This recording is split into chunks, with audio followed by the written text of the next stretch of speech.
আমরা এই রাত 11টার পরপরই 11:30টার দিকে আমরা জানতে পারি যে এখানে কতিপয় দুষ্কৃতিকারী বাহির থেকে একটি বোমা সদৃশ মানে ককটেল জাতীয় একটি বিস্ফোরক এখানে প্রয়োগ করেছে, যার ফলে একটি বিকট আওয়াজ হয়েছে। তারপরে আমাদের এখানে তাৎক্ষণিক যে পুলিশ সদস্যরা রয়েছিলেন, আমার থানা পুলিশের টহল টিম সবাই মিলে তাদেরকে ধাওয়া দিয়ে একজনকে আটক করতে সক্ষম হয়েছে।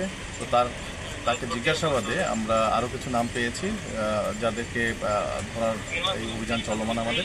আমাদের এই অভিযান অব্যাহত থাকবে। আর আমরা আশা করি যে এটা একটি বিচ্ছিন্ন ঘটনা, এই ঘটনাতে আতঙ্কিত হওয়ার কিছু নেই।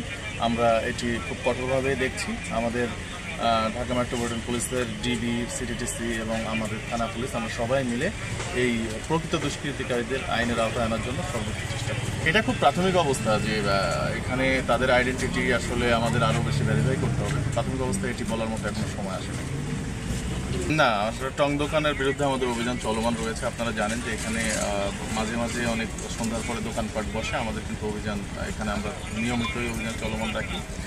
এখানে দুষ্কৃতিকারীরা এখান থেকে সুযোগ নেওয়ার কোনো সম্ভাবনা নাই।